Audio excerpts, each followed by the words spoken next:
Hello, and welcome to Coscast. I'm William, WhiteFangCosplay. I'm Alex, StrictlyCosplay. And I'm Deirdre, RiboseCosplay. And we are here to talk about everything that's been going on this month, which has been one con, basically, that only one of us has been to. We're going to talk about one con. Yay, yeah, summer. I was only there for a couple hours. So, last weekend I went to Portcon, Maine with my friend Sam, and we were cosplaying Genos and Speed of Sound Sonic from One Punch Man. Mm-hmm. And we were only there for like a couple hours, but what I saw, I was wearing Scalera, so it was kind of difficult. What I saw, it was pretty cool. It's like, something that I've missed about cons recently is just how relaxed I can be sometimes, because the last couple of cons I've been to have been like really big ones, and they're like, it's just really stressful, but this one was nice, because there's like, hotels around the area. You can just go, you should walk right over and then you can relax, or the con is small enough that you don't feel like you don't feel all the pressure, basically. Also because it's a small con, there's not a lot of pressure on you as a cosplayer, because the big cons usually bring out the more high-end cosplayers, usually, depending.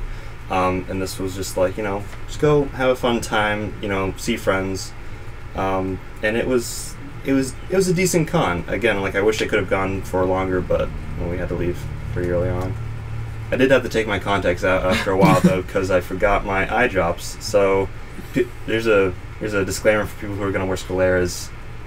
Use eye drops, because that's important, because Scaleras are like painful. Intense. The other big cons that you mentioned that you went to before was PAX East and Anime Boston. Yeah, and those ones were they were a lot to take in, because you were there too. Like, you were both there. It's crazy, insane amount of people, and yes, you could like move around, but it took forever to find anybody or find anything, or be like, oh, I'm up here, but I want to be downstairs, or oh wait, my friend's upstairs, I have to go all the way back, and it's a lot to handle. And honestly, I miss the feeling of being relaxed at a con and just enjoying myself, as opposed to being like, oh, I need to wear this cosplay, look good and all this stuff, blah blah blah.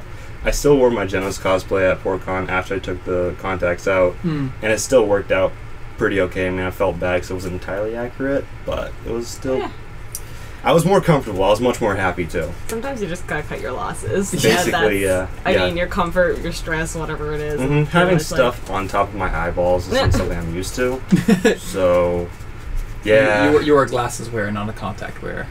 Yeah, basically, I don't really care for contacts all that much. The first time I put in contacts was before I had, like, actual contacts, and they were hot pink colored contacts, and I think I spent an hour trying to put them in, and there's like a photo set series like somewhere way back in like 2012 Tumblr of like me just trying to put in contacts for literally an hour. Is that like regular contacts? They were circle lenses, but like probably not the best circle lenses. Did you get them from like Party City or something? Oh no, that was the days when Pinky Paradise shipped to the U.S. Oh, those were the days. See, the Scaleras were my first contacts. Like, it was a pretty big game changer. I was really surprised, but you got fortunate because you got it from Unisco, and because your purchase was so expensive, because Scaleras are like $100. Yeah, they gave me an extra pair of regular contacts. I was able to practice with that first, and just like, I'm stabbing my eye, and then I just had to figure out how to slowly just sort of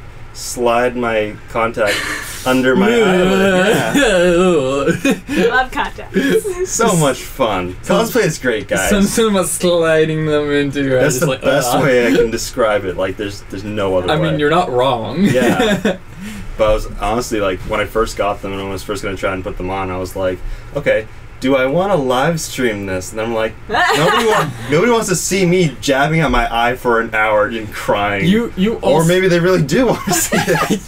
You asked me. I was like, Alex, you do not understand what a traumatic experience putting in contacts for the first time is like. You do not want anyone seeing you like this. I'm sorry, but after you saying traumatic is funny when I think about my Scaleras, because like, you do regular contacts, so I'm just like, yeah. So now you're trying to one up me, is what you're saying? No, I already one upped you. Okay, I'm just saying.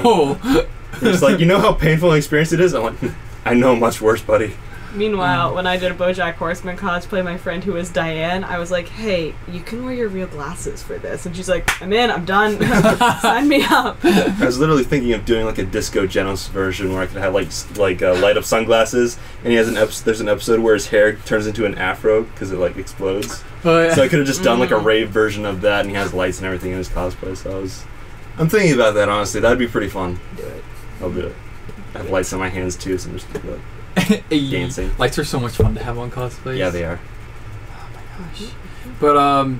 But yeah, you know what's funny that I've been just like when it comes to like being on a con like Portcon. Like I don't know if this is true for you, but I feel like just because a con has more people doesn't mean you get more attention. Like sometimes. No. Like it, depending on the character you cosplay and how many people are cosplaying that character too. Like you might get a lot more recognition at a smaller con because people are more excited to see characters. Like I cosplayed Genos at Anime Boston and it didn't get that much attention. Granted, there was another Genos there who was a lot better. You know who I'm talking about? That I forget his Full Health Cosplay. Full Health Cosplay. Yeah, he was amazing. So I had to, you know, deal with that. So, but at Portcon, it's much smaller con. It's mostly just people just going to have a good time. So if you have like even something that's above average as a cosplay, I'm not saying my cosplay is above average, but it's kind of cool. It's kind of cool. It's interesting to look at. I think when people see that, they're just like, oh, that's kind of cool to look at. And at bigger cons, there's so much of that it feels like it might be maybe saturated in a way, or people are just like not as impressed by it. If they see it at a smaller con, it's like I think you get a little more recognition. I can speak words. I actually like cosplaying smaller, like less impressive things at smaller cons because I do it more for myself. And I'm like, this is what I want to do, and it doesn't matter if not a single person knows what I am, who I am, or like asked to take a picture. To any of my friends who are at Granite State Comic Con with me, a little girl came up and asked for my picture because she thought I was Ariel when I was really cosplaying from an EDM music video. It's a good time. So off-brand Walmart Ariel got born. But like those little things where I'm doing it more for myself, I feel better doing at smaller cons. But also like I did bring my EDM music video character to Anime Boston, and I met a girl who was cosplaying the exact same character from this EDM music video, and it was incredible. I've never met someone or never seen anyone else cosplay this girl, so that's one of the best. Sorry, that's one of the best feelings. Like meeting someone who's in a very, very niche thing for cosplay, and like I can't believe you exist. I kind of had a similar experience at Arisia because I basically did a 1 week build of making like a kind of clunky Mandalorian armor from Star Wars, and I went to Arisia, and it was my armor was red, and I was like, looking kind of cool, and then this little kid is just looking at my armor and is just like, "Are you Spider-Man?" And I was like, "No, child, why?" Yes, I am. Hello. I think I actually did say I didn't say that actually. I was thinking about it afterwards. I was like, maybe I should be Spider-Man though. I could do that. Anyone have a mask? Yeah. So yeah, but any other like would you recommend Portcon? I would recommend it, but the only thing is that like I want to be there for a longer amount of time because I'd actually consider even going there for like the weekend because it's one of those cons where you can have fun with your friends basically because at the bigger cons like you can have fun with your friends, but it's just there's so much stuff that people are doing left and right that you can't just relax and hang out. And this one it's like it's small, but it's small, but like you're there with your friends, you're having an amazing time, you're all cosplaying together, you're all like going to the con. The mall was across the street, so people are literally going over there in cosplay. Like we walked into Best Buy, like in full cosplay, and I left pretty quickly after that. But yeah, like one of my friends, he went to a comic book shop, Newbury Comics, I think. Yeah. And he was dressed as Bakugo, and I think people recognized him. I think, and it's like that's pretty cool. I'd like to go into the mall sometime and wear a cosplay because that actually happened once. That happens all the time at AB because it's connected to the mall. But I'm saying and Rhode Island Comic Con but also not connected around, to the mall. maybe not around a mall because there was one time where I was actually at our mall, and I was walking by Hot Topic, and there were a bunch of Overwatch cosplayers like right outside the door. Like I saw Mercy, I saw a couple other characters. Portsmouth? Yeah. What were they doing here? One time I was like, cosplayers. I'm not gonna say anything. I'm just gonna look back and just like, cool. But I wonder what they were doing. That's so weird. I don't know, photo shoot or something. I was downtown Boston in Seaport one time, just like walking around with one of my friends who I actually do cosplay with, and this group just like kind of enters the scene, and it's for like, I don't know, like high school aged girls like in nice floral dresses, and then the other girl they're with is in full Judy Hopps cosplay, like no bunny ears, full like police armor, and the girls, they're just all like sitting, hanging out. They're not like doing a photo shoot. In fact, like Judy Hopps starts taking pictures of them. Like I was like, what's happening? All I know is like kids would probably like love that. Because well, like, a little kid came over to take their picture Yeah. with the Judy Hopps cosplayer, and my friend and I were like sitting there trying to figure out like, are these like, what's the situation? The only thing I can think about is that they were What's doing the- a photo shoot, and that they were done with the photo shoot, Yeah, it was just and they were like getting an food interesting. or something. It That's was an interesting something- group, but That's something I'm looking forward to because pretty soon we're going to a free photo shoot day where it's just like Hey. not an actual con, just people going together at a certain place and we're all going to be wearing cosplay and just have a fun time. And I'm looking forward to that because it just sounds, you know, relaxing, but you're also able to do something that you love, and Yeah. also you get to get those weird looks from normal people, but you're okay because you're with your group. And you're I just- live for those. I don't live for them when I'm by myself. If I'm walking by myself and I'm wearing cosplay, I'm just like, I'm probably going to I get did a hurt or photo shoot something. downtown Boston. I was wearing sunglasses to like hide my eyes. I was in like full card captor, like magical girl gear. And my friend, I was Snapchatting my friend, and one friend's like, "That's great. It like it looks like you're meant to be like that." And the other one's like, "I think the sunglasses make it worse." Hey. Oh. So yeah, that's the only con we have to talk about in the past, but we have tons of cons, as we mentioned in the past episode, coming up this summer.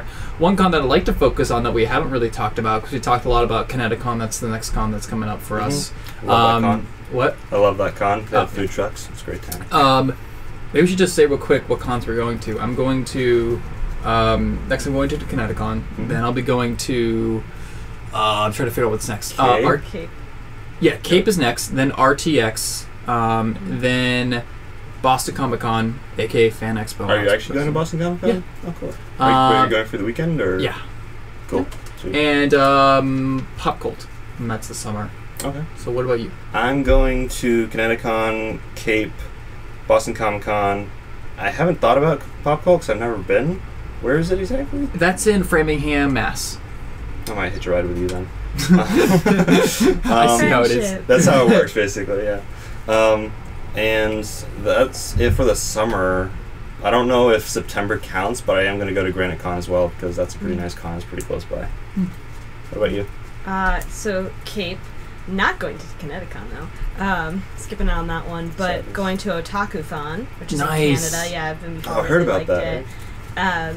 Which is the same weekend as Gen Con. Yeah, same weekend as Gen Con, which is tabletop RPG stuff. So like 2 big cons happening that weekend, and then potentially going to Colossal East in the first week of September.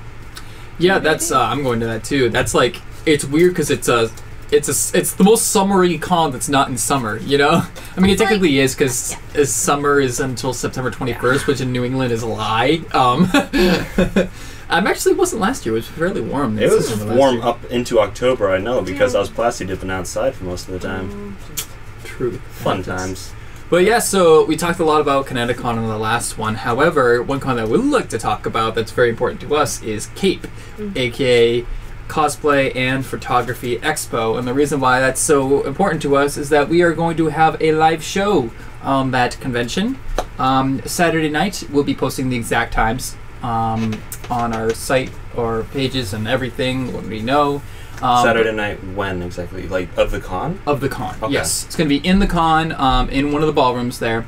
And yeah, so you can watch a show live. You get to see our faces in person. If you're You're into that. But yeah, so but we're not just there for our panel. Obviously, we're there because we really like the con. I went last year. You went last year? Yeah, I was there with you. That's right. Yeah, I was just making sure. Just making sure. I You drove. were not there. I've This never will be your been- first time. I've actually never been in the country during Cape, so Really? here we are. Yeah. Were you in Canada? No. Oh, okay. Europe, Japan, etc., etc. Oh, how dare you not be a cape? Jeez. what I always describe Cape like though is that Cape is like a small con with like big con people. Because usually with small cons like Portcon, you end up with a lot of locals and stuff like that. But then you still know people, but like it usually caters to the more local people. But this one pulls in a lot of big names. So it's a smaller con, but also it basically gives a lot of potential to other people to do stuff. Like there's a lot of panels that you can do. A lot of good panels. Because they're like, so like they have a wig panel by Cowboy Crunchies there. I think that's rad. They have, I watched a foam armor panel by SpectreCos. I watched a photography panel that had Dave Yang in it. Just all these things, and these people don't normally host a ton of panels, and when they do, it's like usually at a bigger con. But even more so than that, you'll actually have a chance to actually talk with them after the fact or around the con, because they'll be hanging around the con.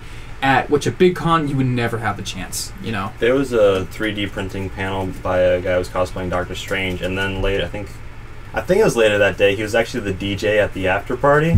So Doctor Strange was our DJ, and that was pretty awesome. I appreciate that. You can totally see you it. You could feel the magic. With the magic disc, you know.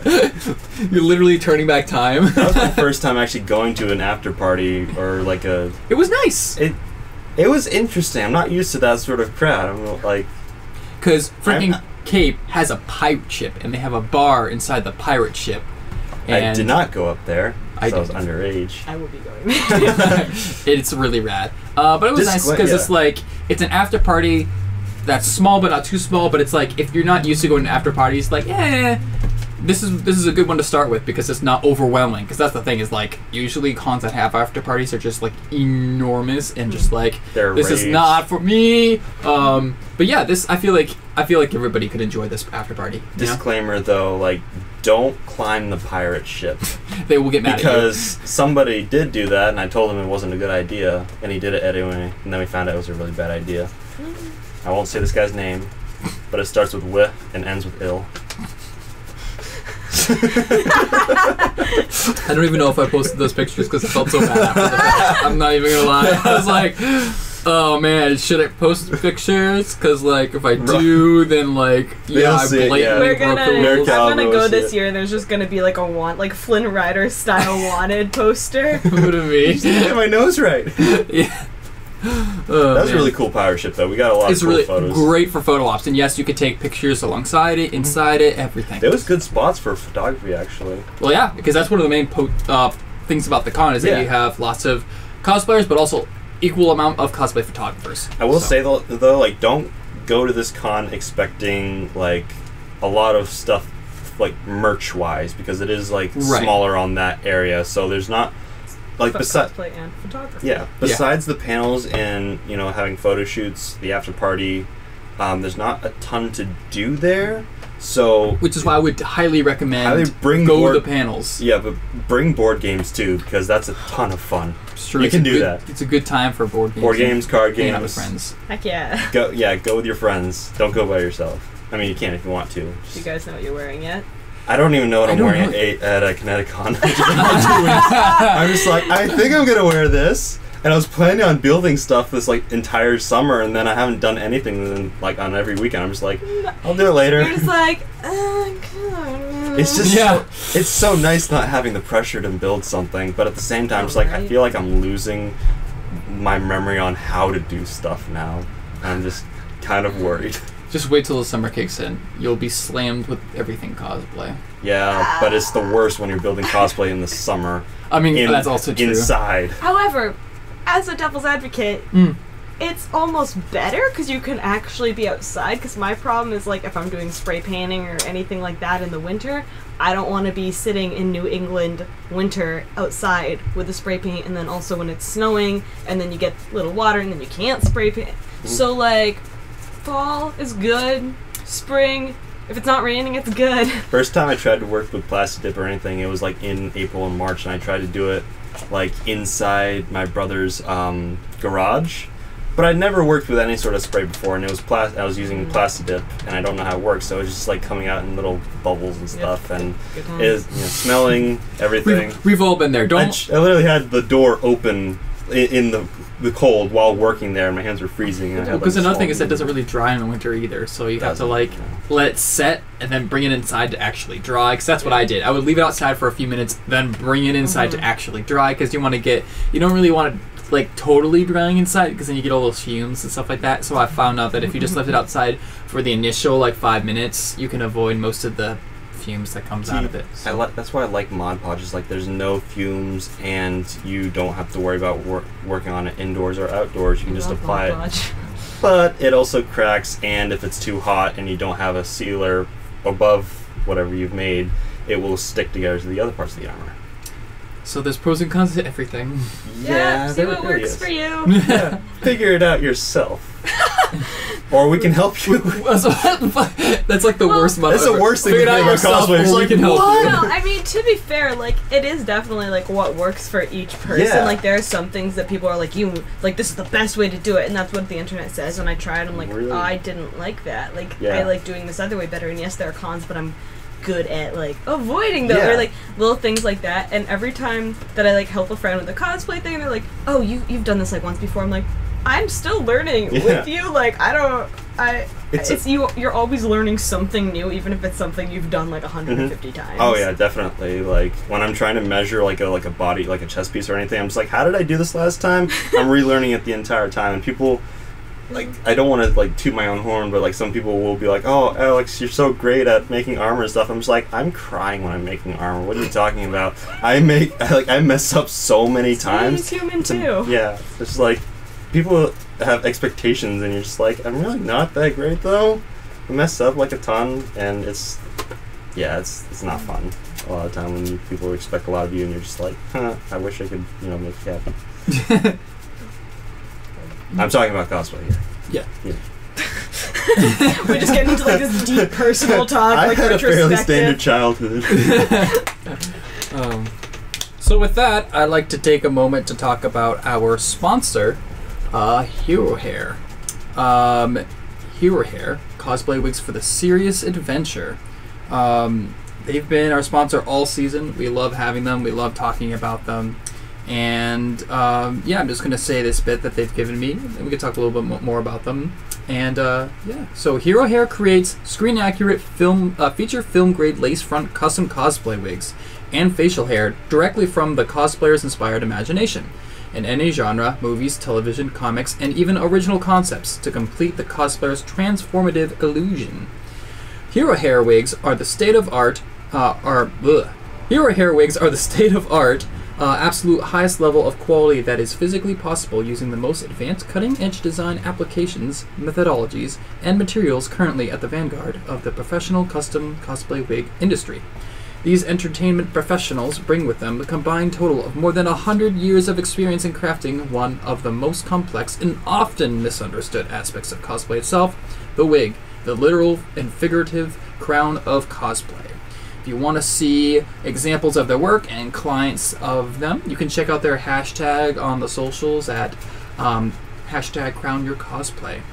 And we also would like to talk about their featured client this episode at Wonder Woman is Real. She is literally like a real-life superhero. Not only does she fight for justice in her legendary cosplay of this iconic character, she fights for real justice for those with no voice every single day as an attorney for childhood rights. Victoria is also a mother who has raised 3 children of special needs, whose well-being and daily struggles themselves within the system caused her to take up the challenge of becoming an attorney for those similar everywhere. Victoria is also one of the founding members of at Real League of Justice, a non-for-profit organization that you can learn more about by visiting both their website and hers at Wonder Woman is Real on Facebook and Instagram. So thank you, Hero Hair and Victoria, for being a part of this, and go check her out. I'm kind of embarrassed because like people make such a big deal out of like wearing wigs and stuff, and I usually just take some Got2b glue and pat mine down and just hope for the best. It's like I'm not good when it comes to wigs, and I wish I was, but because that's such an amazing part of like the cosplay. But I mostly focus on the other stuff. So these guys are probably great because like they are great, obviously, because because they actually like know their stuff and they're trying to make sure that people have the best wigs that they can offer.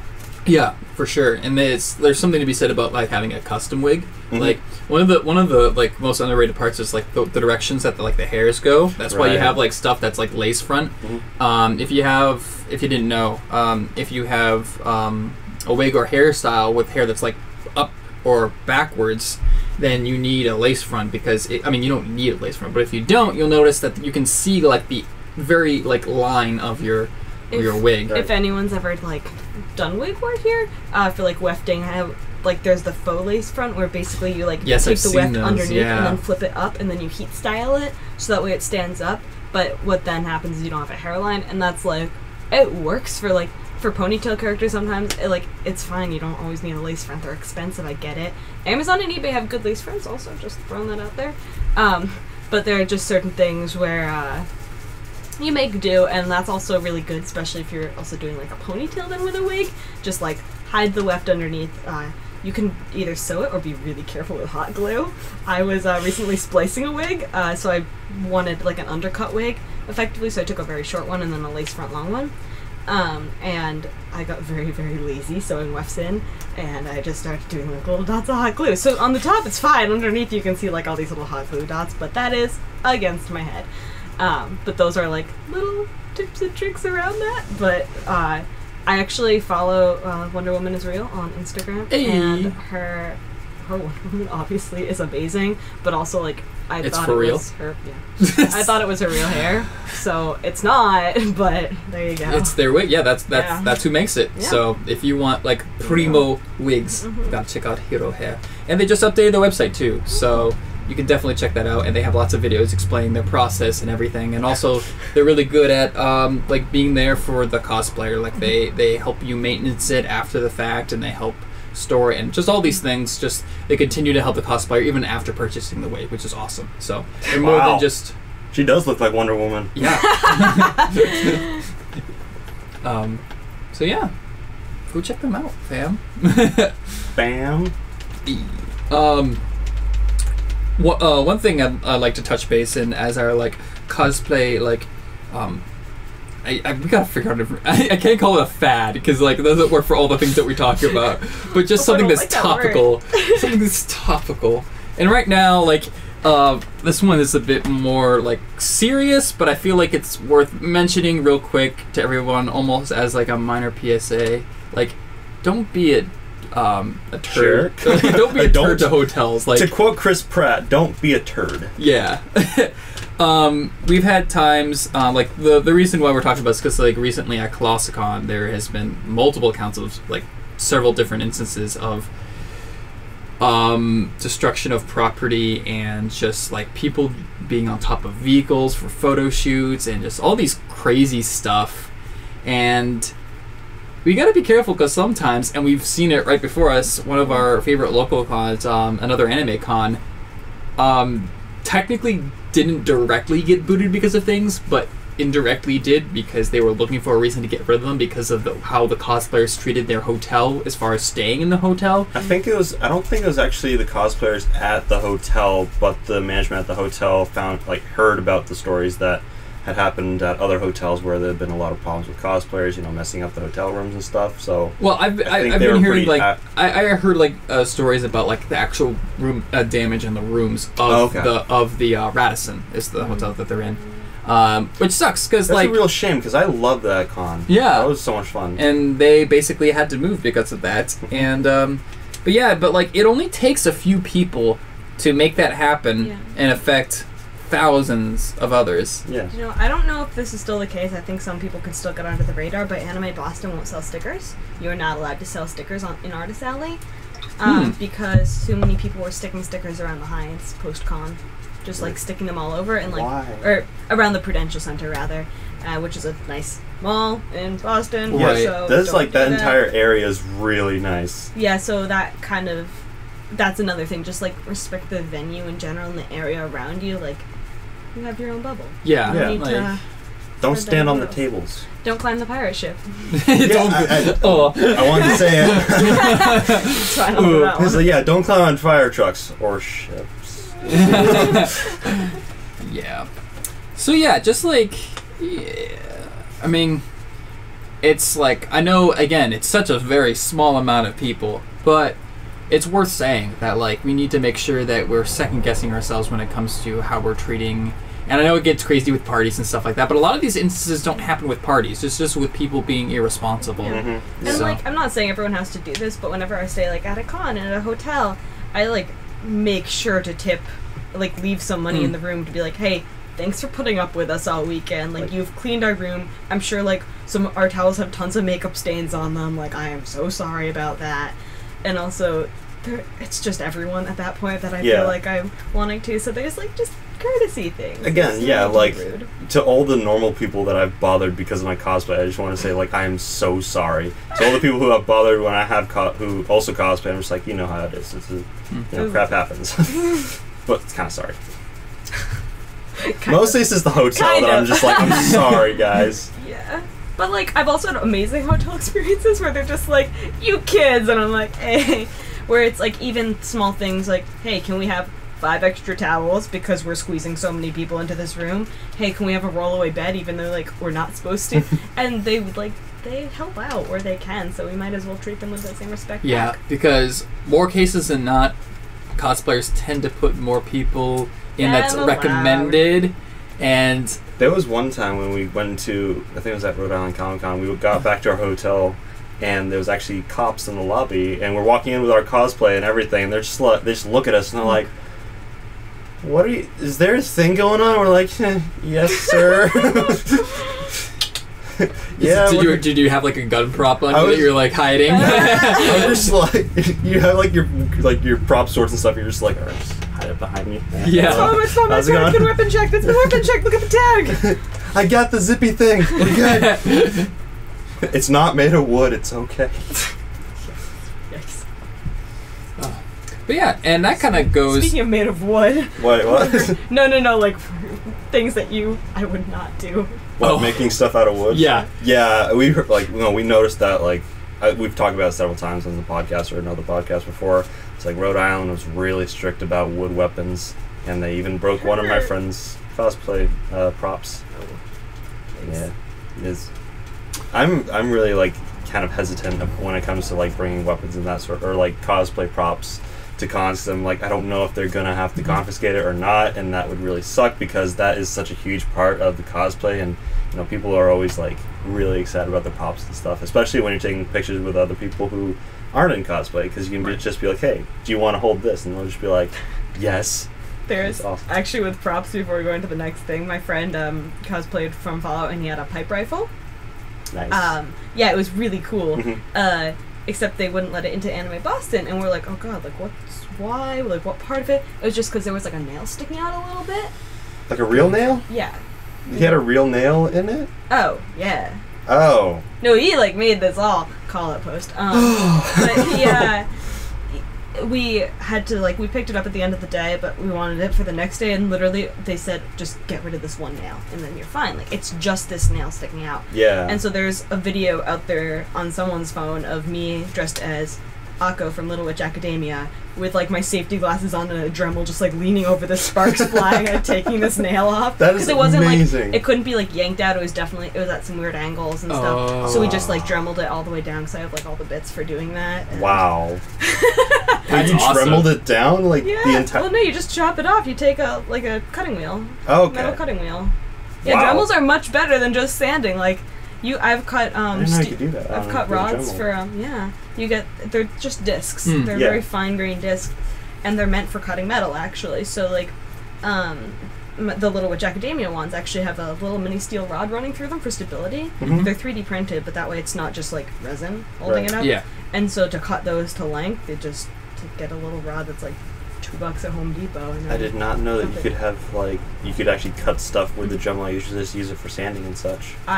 There's so many things you can do with a Dremel. I love Dremels. Dremels is like the tool when you don't know what tool you want to buy. It's true. Pretty much. Because it's like a mini power tool. Yeah. Yeah, that's great. You can use it as a drill too.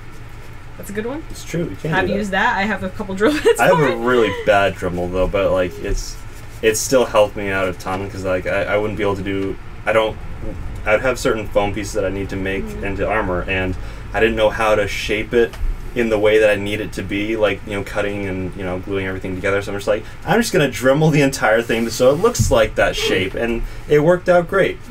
Except I don't know how to sand, really, so it looks kind of funky, but it's still pretty good. Pretty good. Awesome. Yeah. So yeah, moving on from that, moving into our cosplay tip of the episode, I want to talk about, we were just talking about hotels. I was just thinking about how I also want to talk about the best ways to find hotels. So most people just immediately go for the host hotel, which is convenient, yes, but usually probably your most expensive option, even if you have discount codes, stuff like that. Mm-hmm. I always use apps/sites like Expedia and Hotels.com that will show you all the rates for all the hotels in a certain area. So you can find one that's like across the street, or in some cases like Anime Boston, where there's sky bridge and stuff like that, that's still connected inside walking distance. I love sky bridges at cons. They're like the best thing ever. It's pretty awesome. Not having to go outside is like ideal. So amazing. So yeah, I highly recommend checking out those sites. It can show you rates really well, especially if you're on a budget. You'll find that sometimes just using a different hotel across the street can save you like half the money that you would spend on your hotel fare. Also, as always, there's power in numbers. Don't be afraid to room with some good buddy cosplay friends of yours, within reason. Yeah, don't have like 12 people in a 2-bedroom place. Yeah. That's not fun. You won't be comfortable. I always recommend no more than 2. I think the rule of thumb is no more than 2 people per bed. So if you've got a 2-bedroom, then it's 4 people. You'll be good. Because usually, at least in cities, especially the cities where they have like these big cons, the rooms tend to be small. Yeah. Especially if you're doing a con in New York City. Oh my gosh, don't even think about putting more than 4 people in there. There's barely enough. Yeah, but also you got to take into consideration is like, what are you cosplaying to? How much stuff do you have? Yeah, because, exactly. You have armor. When I had Transistor at Katsucon, that's its own corner of the room. Exactly. That's why you can't just think of bodies on the floor. You have to think about all their luggage that comes with them. So that's why I always recommend the bathroom space. Oh my god. But Otakuthon doesn't have a host hotel. Really? It's in a convention I center. guess New York City doesn't either. So. And so everywhere's going to be walking distance. So that's sometimes that's just the way it is. And so you might as well embrace that mentality anyways. Also, I like to do this. It's not for everybody, but I know a lot of cosplay people, and I like helping them out with finding a place to stay. I like to go the extra mile and get a hotel suite, which usually involves having 2 bedrooms, a living room, a full kitchen or half kitchen, and possibly dining room. So offers a lot more space. Sometimes you get 2 bathrooms, which is amazing. I cannot even tell you. Sorry, I was thinking about the. Just thinking about it. We were at Katsucon. We had 2 bathrooms. We had one with a small jacuzzi. You could just rest your feet. And Jacuzzi do not usually come standard with suites, but when we went to Katsucon, there was one in our suite. The first year I went to Otakuthon, we had one too. And at one point we're like, "Bye, con!" It's been real. What's great about having a suite, especially if it has a kitchen, is that it allows you to cook. Because for sometimes you just don't have sometimes on a Thursday night or in the mornings for breakfast and stuff like that. Sometimes it's nice just to have.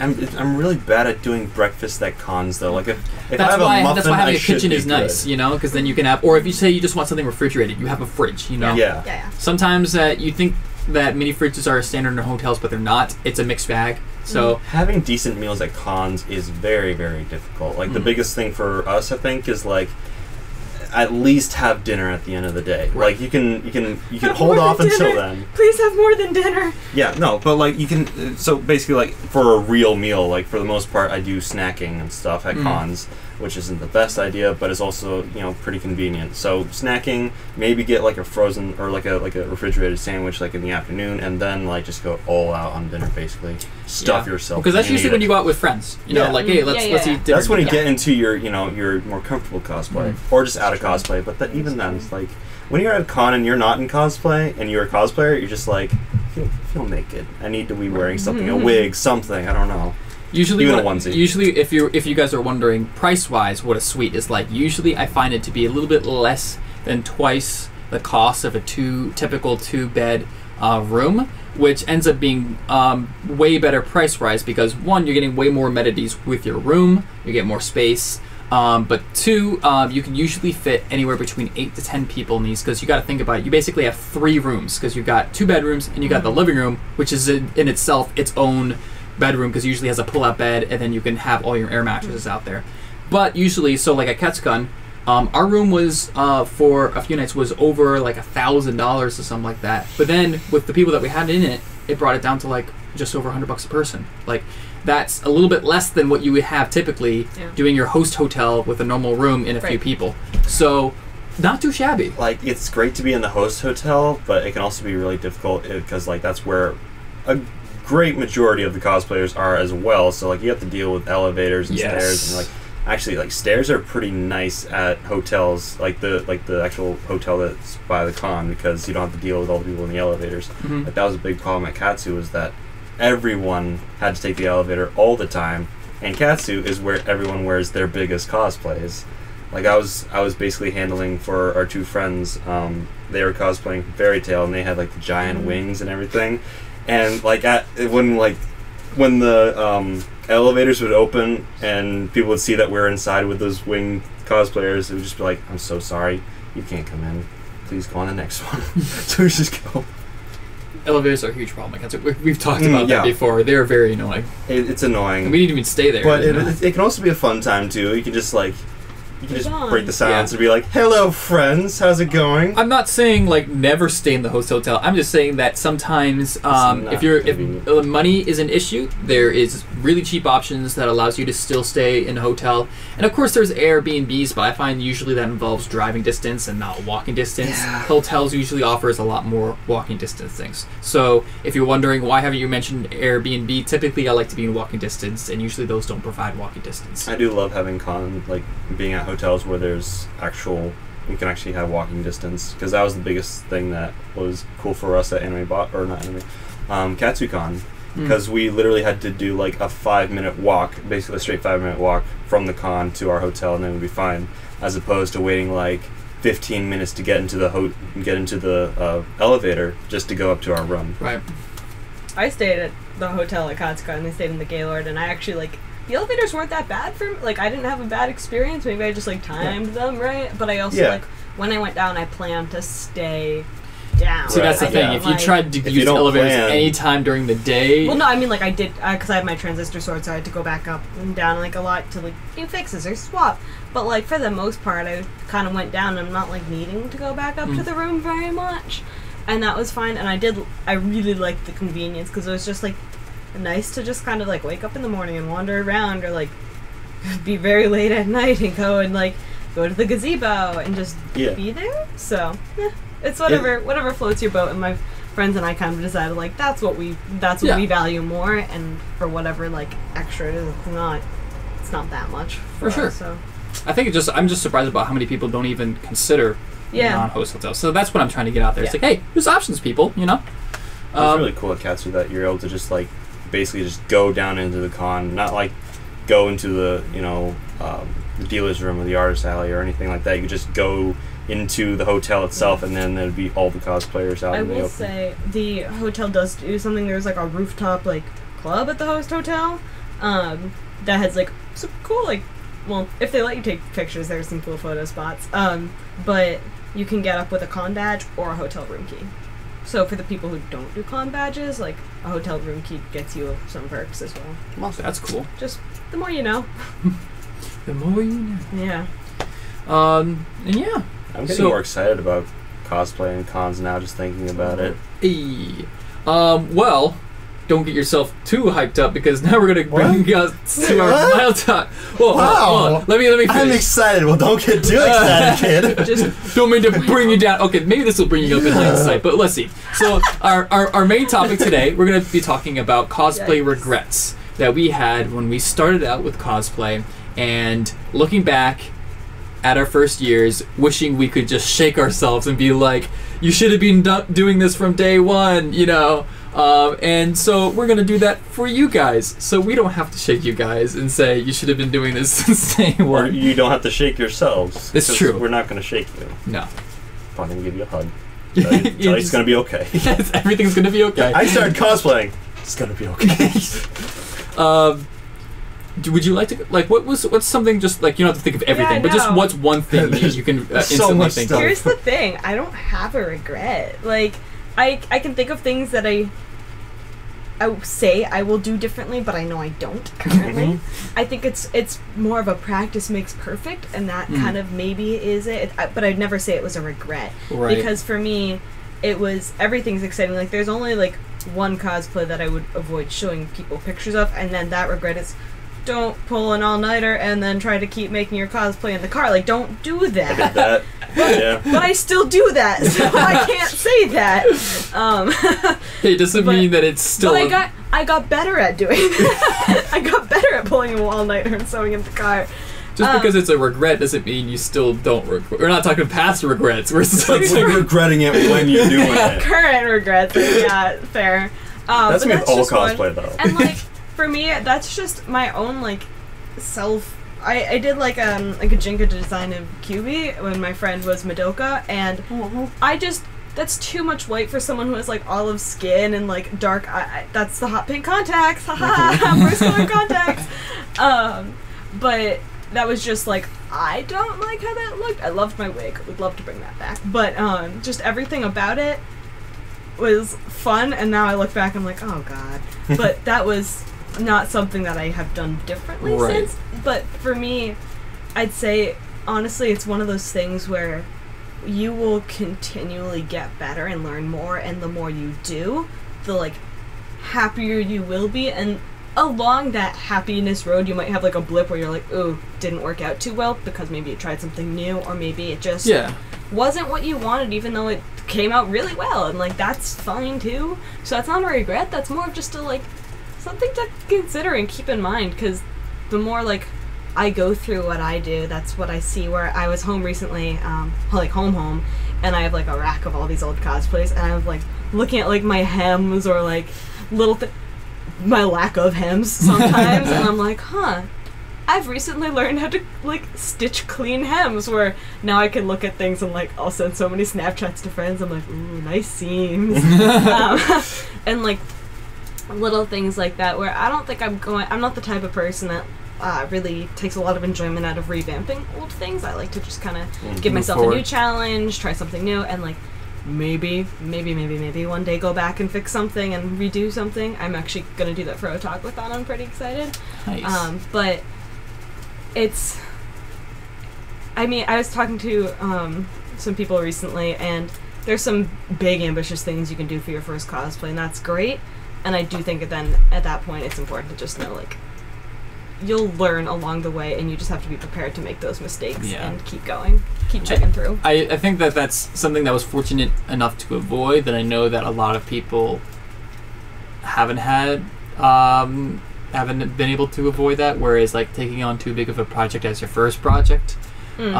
Which it's fine in its own right, like, absolutely, as long as you are mentally prepared for that trial and error, and you're not just thinking, it's gonna be perfect on first go. Well, yeah, like, don't think that. Never think that when it comes to cosplay. Like, maybe you are really lucky and it happens, but it's not gonna work like that on a regular basis. Like, I remember... If it does, can you teach me what you did? Yeah. Why are you so perfect at cosplay on your first try? It's not fair. Actually, real talk, one of my friends, she, like, cosplays two things. She cosplays Rey and Wonder Woman, and I currently have her Wonder Woman armor hanging up in my apartment right now, and it's really good. Like, it's weathered foam. It like has all these like nice lines. She did it in 2 weeks. She's never done like any form of foam armor, and I was like, so much. How dare you? Some people you don't know how the pain is. Some people will be talented in certain things about cosplay, but I find very rarely is someone talented at cosplay as a whole. Like, there's certain elements. Like, you could be really good with armor, but be crappy at sewing. You could be really good at sewing, but crappy with art. It's like it all goes hand in hand. For me, like, in my experience, it's not talent on my part. It's just learning a lot from my mistakes, and like it's basically just being like, you know, I've made so many mistakes trying to figure this out that sometimes I'll actually get it right, and it's awesome. But so maybe if I have to say regret, it's not learning from my mistakes, just keeping making them again. There you go. I'd say, like, Booyah. It's something that I should probably learn from, that I still do a lot, is budgeting. Sometimes I'll buy a lot of stuff that That's a I good one. don't need. Oh, no. Yeah. Oh, I feel attacked. My wallet just heard like a cry. Budgeting is bad when it comes to cosplay because either you'll buy too much or too little, and you'll keep going back and forth. And I want to figure out. It would be good to like figure out exactly what I need, how much of it I need, and not have to just constantly be making trips to Home Depot for contact cement. But adding like room Strange for specific. error. So like knowing that you have this like margin, so when I'm buying fabric, like I buy extra, and if I have extra left over, great, that becomes like test fabric for me to make mock-ups. But in the off chance, when I was making my Little Witch Academia uniforms, I just didn't plan enough. It's like I actually tried, like I took measurements and I figured out the yardage I needed, but then I messed up and I need to remake something, and then that messes up all the calculations, and then I'm trying to get overnight shipping of fabrics. I ordered it from a store in New York City, and that was like, I was calling them and she's like, it's normally 2 days. I'm like, I need it tomorrow, please. You don't understand. Just give it to me. She's like, oh, deadline? I was like, So like little things like that is still important, but wow, budget, because then I have to pay for shipping again, and God, why did I do that? Yeah, that's why I mostly like I'm not great. I don't really like buying stuff online, so I want to just be able to get it right away. Because a lot of the times I'll need stuff that day to work on. Like I'm like, all right, I need foam, I need contact cement, I need a lot of hot glue, I need all this stuff, and I need it right now. And it's easy because that stuff like is easily accessible, as opposed to some things that you absolutely have to get on, you have to order online. Along the lines of budgeting, when budgeting for your cosplay, don't forget to also budget for the con that you're trying to make it for. Yeah. That's been a thing where it's like... Also, budget your time, because I'm pretty good. Am I calling you both that? Yes, I am. Well, she was just talking about making cosplays out of cars, so... Yeah, but here's the thing. It's not a con unless you do. I've been pretty good about making stuff and getting it done before the con. Like maybe like a couple of days before, the day before, basically. But this guy over here twice has been building cosplays overnight, and we'd have to leave the next day to go to the con. Oh, it was worse at Capcom. I was making cosplay at the con itself. So. Have you ever hot glued a cosplay to your body? Because I have. No, is that a regret? I hope that's super a regret. glued stuff to my body. When I was doing Tenya Ida from My Hero Academia, I was trying to figure out how to do his leg engines, his pieces, and I'm like, how do I stick these to my legs? Super glue works. That was arm or not your actual leg? My actual leg. Oh, those are good. So my actual leg, I had these tiny little PVC pipe pieces, and I was like, super glue, stick on my leg. It sticks, guys. It sticks. I told my friends, they're just like, do not do that. So I used something else, and they kept falling off. But I was like, all right, fine. But there was also the time when I was making gonna keep digging the hole. You know how we're talking about learning from our mistakes? It still takes me a while to figure it out. That's the regret. Learn Not from them. Don't keep doing them over and over. I super glued a gloved, an armored glove to my hand. That was my accident because you're trying to work on it. Yeah, the thing is, like, you need to have the shape of the glove when you're putting the armor pieces on, so I was super gluing it and then trying to take my fingers out very quickly, but I didn't get my pinky out in time, so it was just stuck there. I'm like, oh, well, this is great. I could pull my... This is life now. This is how I lose my fingernail. And you gotta be really careful with that, because I've noticed that when super glue bonds, it like heats up. Either the super glue bonds really great or really terrible. Like, it'll take forever for it to dry, or it'll dry too fast. Yeah. For me, I guess. I found that when I'm like, I say I'm like gluing like two like thin pieces of like, I don't know, fabric or whatever. If I like press against it, you can, as it's bonding, you feel the heat, and you can actually burn yourself if you're not careful. Oh yeah, it does depend on the super glue you're using. Like, I know resin casting, that resin heats up too. So like, just be aware of that. Also, don't mix paint with it. Just as a clarification, super glue should never be in contact with any skin ever. Just don't listen to Alex, who's literally just sticking pipes on his leg. It worked, I guess, But yeah, I mean, kinda hurt I a little guess bit. it sounds terrible, but I mean, you'd be you better guys off did doing see like a hairless circle on my leg afterwards. I mean, it sounds That's gold. it sounds awful. I love I but see like these 6 circles on each leg. it sounds awful, but I think you're better off hot gluing stuff to don't glue anything to yourself, but like Don't listen to hot Will. glue at least isn't going to be as toxic. Like, Just Google. Don't glue things Actually, to your body. Not to your body. There's a really cool website called This To That. It's all one word. Oh, yeah. ThisToThat.com, and you put in 2 materials from like a drop-down list that has a lot of different things. Like sometimes it's like if you're using resin, just count that as plastic. Little things like that. It actually might have resin, but it tells you what the best glue for what you're doing is. Human skin is not an option. ever. but it's still like really neat and helpful, and it actually, if you say like foam to foam, it's like, oh, go use barge glue, and you're like, as a cosplayer, I do know that. But little things like that. Good stuff. That's Don't awesome. use super glue. Got it. We also used a spirit gum. Does spirit gum count? Because you can put it on your skin. Spirit gum's meant for your skin. It's Right. Good for prosthetics, lace front wigs, all that. Good That's stuff. what I actually used. Actually, I afterwards figured when you for, said that it was falling like, off, use there was something- spirit gum. Yeah, but it took forever for them to stick, and then I was basically walking around the con very slowly, Spirit which gum's is not meant to hold up that much weight. Yeah, so I was thinking next time I should probably just make Well, foam specifically pieces. for like hair, which is usually Facial hair, yeah, it's great. Like I did a Luigi cosplay, and I had the like the sticky mustache that you usually get, and then it was falling off. So eventually, one of the guys I actually met, he was doing a mustache cosplay too, being like the mustache with his cosplay, and he's like, "Oh, use this stuff." And he takes out the tiny little thing and he puts some stuff, Like and I was like, little "What? painting, What? Yeah, I just painted it on there." I was like, "Oh, thank you. This stuff is amazing. I love it." And then you get the remover, and you're good. Remover. Oh my god, okay. There's spirit gum remover too, because when you rip off spirit gum, it has like glue residue that like you can pick off. It's just gonna be like a little painful, but if you put the remover on, it kind of just like it vanishes. Yeah. Yeah, it dissolves into it, which is super helpful. So when I did Aang and I had a bald cap, Oh and my there's goodness. spirit gum all around my hairline, down in my neck and back, and like. Also, because some of it just like dropped down. This is what happens when you do this very quickly, and you also don't care because you are Ember Island players, Aang. So you can. We actually saw the picture yesterday, and in the Ember Island players episode of Avatar, it's the bald cap isn't blended in with the actor's face, Right, anyways. yeah. Like you're supposed to see it's a bald cap, and I was like, I did that on purpose. Have you actually? but- Did you actually watch all of Avatar yet? no. Okay. Jeez. Well, then in Ember I did Island wa- players. I just watched it this But- year for the first time. But so. the spirit gum, it was like in my hair too, so I got like, I just kind of rubbed it off the ones around the neck, but then I took the remover to it and it just like goes away immediately. I feel like there've been times when working with super glue, I also got on my hand and then I touched my hair, and then there was just like tiny little, glued hair pieces together. Been there. Yeah. Anytime I get super glue on my fingers, it's instant regret. It's like, I'm just, Is just that doing your this regret? most of the day. Is that your regret, Will? no, let me think. What is your So, biggest regret? my- We've talked a lot about our regrets. Alex and I could My write a book regret. on our regrets.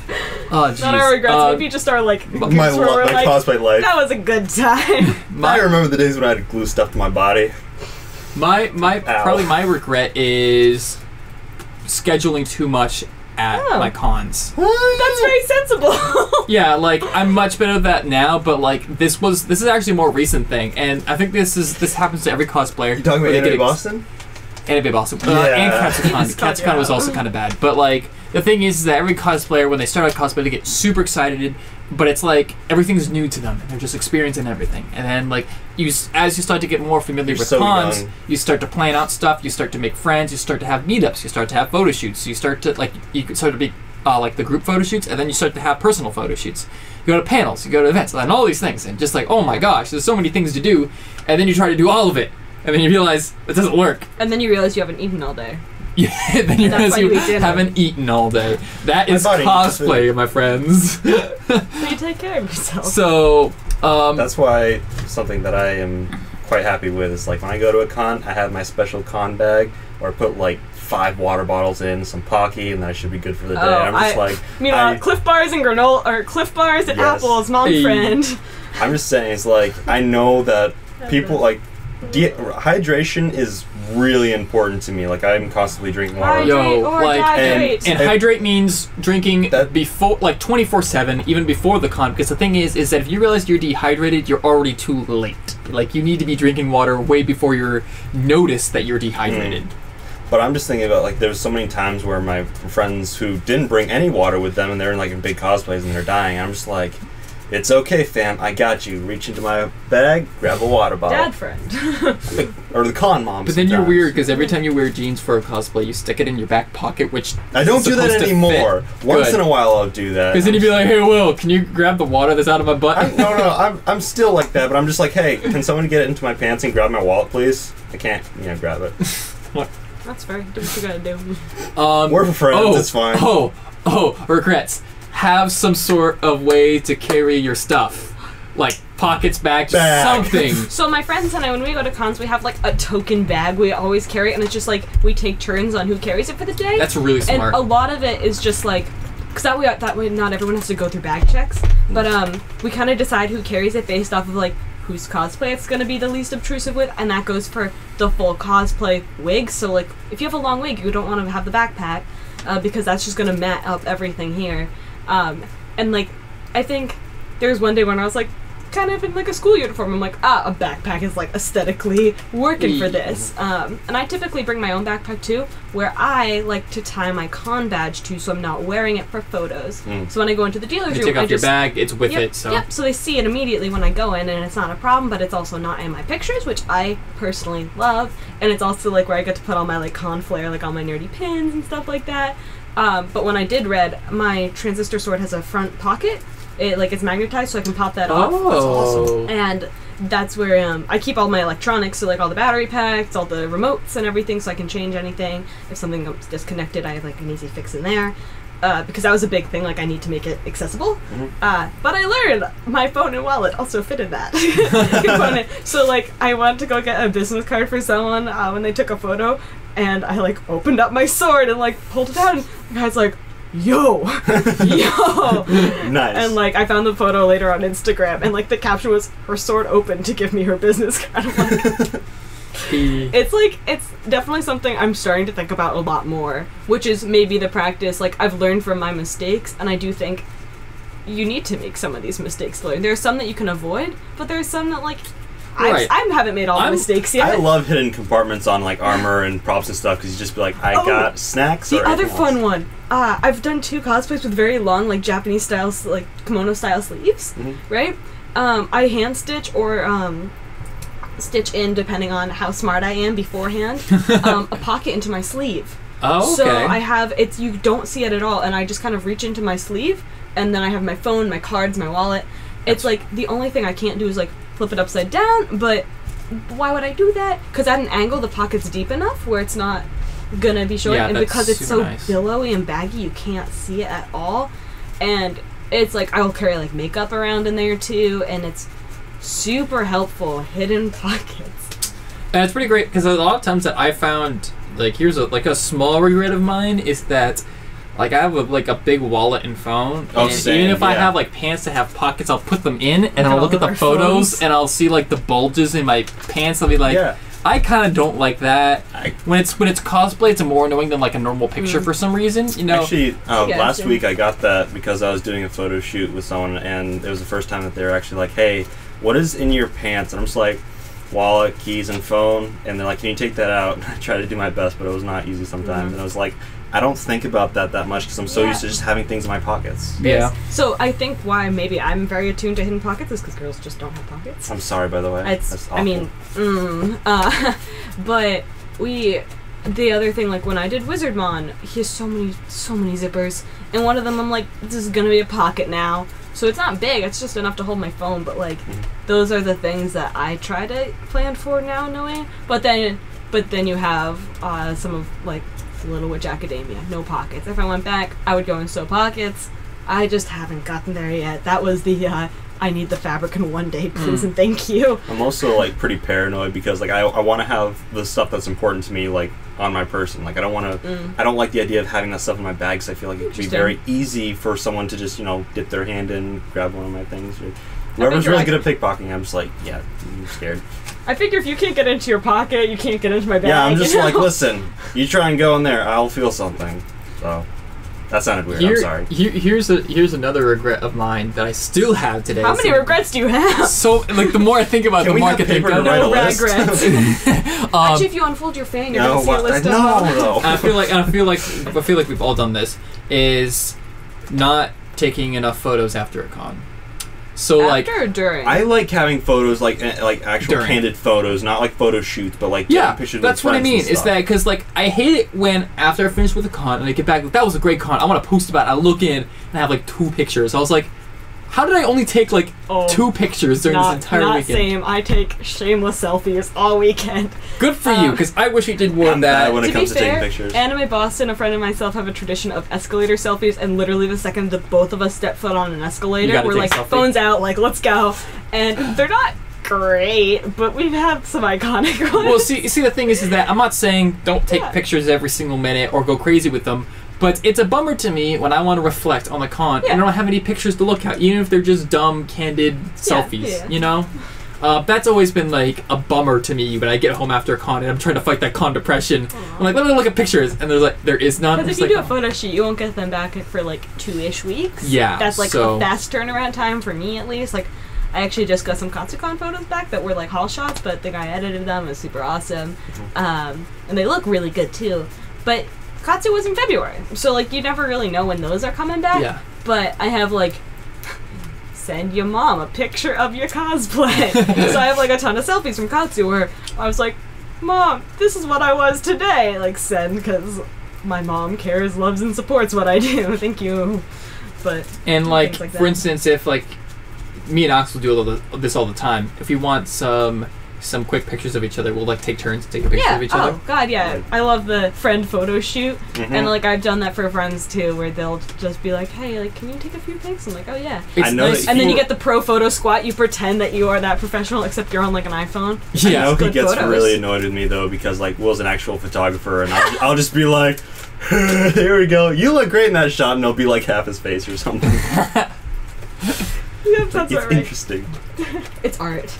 It's abstract. I think most of my regrets, because like you mentioned when you started, you appreciate what you've learned from your mistakes in cosplay, and I also appreciate those. And I think most of the things that I wish I never did are things not related to making the cosplay itself, but cosplaying and things related to cons. So like, for instance, not budgeting well, realizing I only had $20 for food for the entire weekend. Not a great feeling. Or just like also like when you're budgeting, just always like have a little bit more than you think you need, because crap happens. Yeah. Don't think that if you plan for every single dollar that there isn't going to be a dollar that's not accounted for. So, always bring more than you have to. Or at least have like reserves, like bring cash and then have like your debit card or something as well. So like I know we're all guilty of it, and I'm still guilty of it, of like budgeting to the dollar and sometimes cutting it way too close. But like there's been times, like for instance, one time I was going to Genericon, and on my way up there, my car got towed. So because I was parked somewhere I wasn't supposed to be parked unknowingly, so I had to pay a lot of money to do that. So that happened, and that time I did have extra money. But if I didn't have extra money, I would have been screwed. And that kind of dollar per dollar budgeting would not have flown that weekend. I feel like for stuff like I usually over prepare. Depending on what it is, like I'll be like, all right, I need a lot of money to go to a con. Basically, even like I don't expect that I'm gonna buy a lot of stuff. But I just want to, I want to have like that cushion basically for anything that might go wrong, or I need to buy a lot more food than I usually do. There's not a regret, but just like a personal PSA. Like cons are expensive, cosplay's expensive, and if you need to like drop out of something because of finances or not make a new cosplay because of finances, like that's, first of all, it's okay to wear the same cosplay like 5 times. That is fine, because I feel a pressure where like I feel like I need to make new things, but that's like self-imposed. That doesn't exist. And then as far as like cons that are expensive, it's okay not to go to every con to like save money, like, and maybe you have other hobbies that you need the money for, or maybe you just have like life. I have life, family, I have rent. Like there's some times where I'm like, cons are fun, I really enjoy them, but I know I'm going to one in like a couple months, and I don't need to go to 5 more in between then, like, for my own stress, my own finances. And that's okay. Like, you shouldn't have to feel like I need to go to everything because I'm involved in this hobby. Yeah. Boom. It gets especially difficult for me because I taking time off to go to cons can be difficult. Like, it's great, but also have to be like, sometimes you gotta cut your losses because you can't go to every single con that your other friends are going to. And the thing is, if you do cut those losses, when you have to make that choice, you'll probably be happier at the one you do go to. Because you won't feel as stressed. You'll actually have the money to, like, do what you want to do and enjoy it. Because you will have budgeted. You will have planned.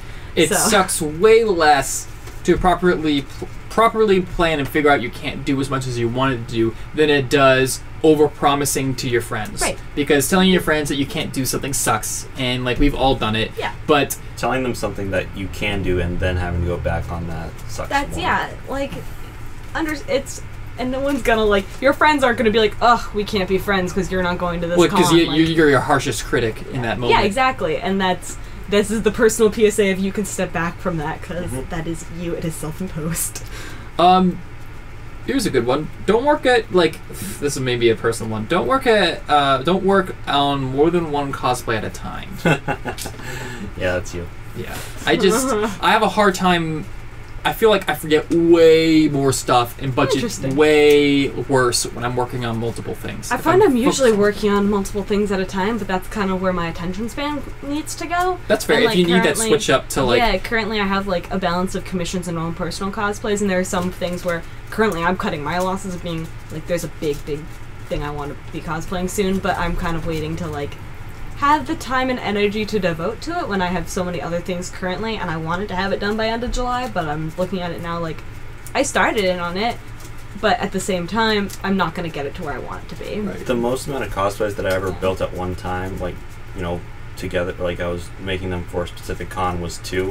And I basically was like, alright, one of them is basically just painting fabric the entire time. So I painted fabric in the evening when I got home from work, and then in the mornings and on the weekends I'd be building the armor, basically. So it's like basically not being like, going back and forth. Oh, dividing and conquering your time's like awesome. Because sometimes, like, I know you understand this with armor stuff, and, like, I'm sure you have too, but you need to let paint dry. What are you going to do when paint's drying? You could be nice and just watch anime, like I do, and you're like, give yourself a break. You deserve this. Or you can also be like me and still watch anime, but be doing other things while you're doing it. That's the best thing about, like, painting and stuff when you're working on, like, armor and that sort of thing is, like, you can actually, like, the hardest part a lot of the time is actually shaping and forming stuff. But when you're painting, it's like, all right, it's a waiting game, so I can be painting while watching anime and then work on the next piece or the next piece, waiting for it to dry. And it's I feel like it's more relaxing because it's just all you have to do is paint it. That's all you got to do. It's nice. Sometimes it's like I still have to paint another coat of white and another one and another one. That was me with my Jean armor. White never stops. I was live streaming for an entire week when I'd get home from work, and I'd be like, guess what we're doing, guys? More painting. Yeah. This might be a good one to finish it off. Will's list How many do we have here? Can that be the name of this one? Is don't be afraid to ask friends and cosplayers for help. Oh my god, yes! Oh, do that! Please ask that! There's so many times where you feel wish like... I had... Yeah. Where you feel like this is your own thing, and, like, you don't have to feel embarrassed for asking for help about how to do stuff. Even the simple, stupid stuff. Like, honestly, it's not like I was embarrassed, but I recently messaged someone on Instagram. I'm like, hey, this is a weird question. What fabric did you use for this? Yeah. Because it was, like, exactly what I've been looking for, like, ages for a certain fabric. And immediately the first thing in the response was, oh, that's not a weird question. I was like, oh.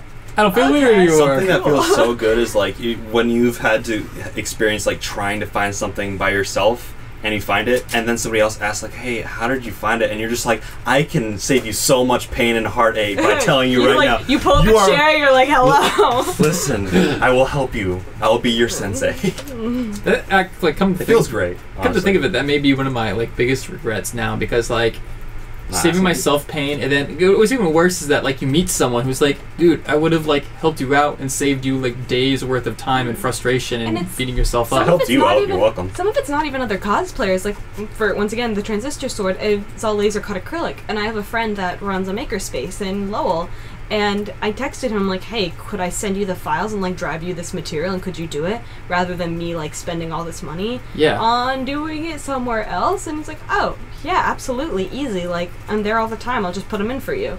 And like knowing those resources, I used to work with a woman who was a professional seamstress, and just like happenstance, that's how it worked out. And I just would like go to her, I'm like, so I'm looking at doing this like backstitch thing that's kind of funky, like can you help my sewing machine out right now? And like random people with their random knowledge can help you, and like you don't need to directly say it's for cosplay if you don't want to, but like you'll pick up little tips and tricks here along the way. So it's pretty great when you're able to get information from other people. Yeah. And that's why I like the cosplay community, because I feel like we love helping each other out, and like there's so many things to know about cosplay that I don't think any cosplayer will know everything there is to know about cosplay. So you shouldn't expect yourself to know that either. You know, help. No. You know, there's tons of cosplayers. Are super multifaceted in talents. Yeah. It's ridiculous. There's no one way to do it. Yeah. So ask a friend, ask a cosplayer you like. Even you'd be surprised, even some of the more popular cosplayers are willing to help you out if you shoot them a message. You can even ask a cosplayer that you hate. What? You said ask a cosplayer you like. It's like, what about so as opposed to cosplayers that you don't like? I mean, I guess you could ask them. Yeah, sure. Just go find someone that you really find the don't person like. That you don't like and ask them. Go hit them up. I know that was the heat's getting to you. Right. Yeah. Well, thank you for joining us on this episode. We definitely don't regret having this episode. It's hot. But make sure you go check our sponsor, Hero Hair. Check out their hashtag, Crown Your Cosplay, and their new website, and all their stuff. Make sure you check out at Wonder Woman is Real and all the projects that she's doing. And make sure to check us out at Cape, because that's going to be our next episode. So check us out live at Cape. That is, I think, July 28th. I'm going to double check the date real quick. I'm pretty sure it's the 28th. 20th or 29th. It's in Nashua, New Hampshire. If you don't know where Cape is, my fam, but I got you. It is also, on the 28th. Don't just Google search Cape like I first did, because you're not going to get the... No capes. Yeah, it's really bad. I have this problem of Googling words and not putting context, so I just will type in Cape, and it's like, these superhero capes. Yeah, then you feel like an idiot. If you need help getting there, make sure you check out nerdcaliber.com. They're the host company of Cape. That can help you direct there if you're having a hard time finding them. But yeah, it's Cape Cosplay and Photography Expo.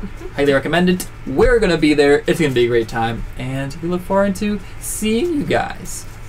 All right. Yes. Stares directly into the camera like seeing you now. We do look forward to seeing you all. All right. Bye. Bye.